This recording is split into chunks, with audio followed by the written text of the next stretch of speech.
mondiale de lutte contre la maladie Alzheimer. France 3 est partenaire de la Fondation pour la recherche médicale. Alzheimer, terrible maladie pour les malades et bien sûr pour les aidants. Écoutez ce témoignage. Tout ce qui nous est tombé dessus, on en a fait une force. Et on défie tous les jours le quotidien de cette maladie. Même si elle avance, il le défie. Et moi, je l'aide. Je vois qu'elle est épuisée. Ça me fait de la peine.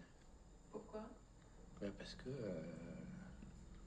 quand elle est fatiguée, on va dire, c'est de ma faute. Mais elle le fait aussi par amour. Bien sûr, je le sais ça. Moi, je l'adore.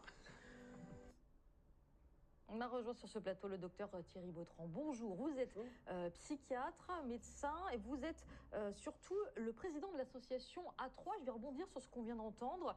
Les aidants, le rôle des aidants, leurs problèmes. J'ai l'impression que c'est un serpent de mer. On en parle année après année. Est-ce que les choses bougent pour soutenir ces aidants? Je rappelle qu'il y en a plus de 8 millions en France. Tout à fait.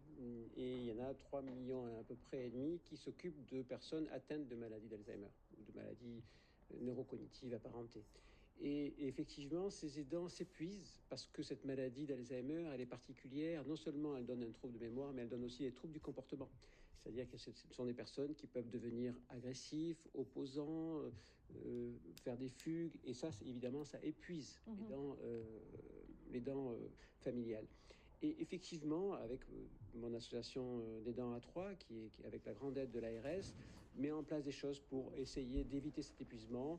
On a des méthodes de lien social, on essaie de les aider à prendre en charge sur le plan administratif et social, mais aussi de prendre en charge leur santé, parce qu'ils s'épuisent et des fois ils s'oublient un petit peu sur le plan physique, donc on leur apprend à bien gérer tout ça.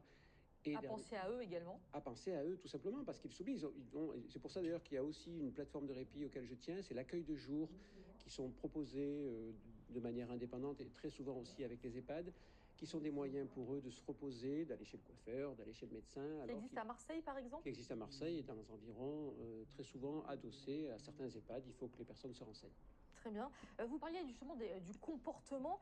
Vous êtes à l'origine de la création d'une méthode de thérapie non médicamenteuse. De quoi s'agit-il? Une méthode qui s'appelle la TNMP, une thérapie non médicamenteuse personnalisée. C'est-à-dire, je viens de vous parler des troubles du comportement qui sont quand même très difficiles à gérer. Et très souvent, enfin pas très souvent, mais en tout cas malheureusement, on a souvent comme seule alternative des produits qui sont, on va dire, c'est le mot un peu difficile, des contentions chimiques. Et ça, je ne le veux pas, je suis psychiatre, je sais que les produits peuvent être utiles dans certains cas, mais il y a des thérapies non médicamenteuses qui permettent de diminuer ces troubles sans médicaments. Par exemple, si vous avez une agressivité, une opposition liée à une angoisse du soir, par exemple, parce que la personne a peur le soir, a des angoisses, eh bien on changera la lumière, on changera la musique le soir. Si cette personne a une anxiété de séparation parce que sa fille ou son fils lui manque, eh bien, on appelle ça la réminiscence thérapie. On va mettre en lien avec le souvenir. On mettra des photos de la fille, ou on essaiera. C'est très personnalisé en fait. Voilà. La thérapie non médicamenteuse personnalisée consiste à personnaliser en fonction de l'individu. C'est vraiment ça, madame. C'est de mettre en fonction de l'individu la bonne thérapie non médicamenteuse et on obtient d'excellents résultats en fonctionnant comme ça. Mais je vous remercie, tout était très clair. Merci beaucoup d'avoir été avec nous. Merci. Alors je rappelle que la Fondation pour la recherche et France Télévisions lancent donc une campagne nationale justement d'appel aux dons et vous pouvez y participer en envoyant par SMS le mot agir au 92 300.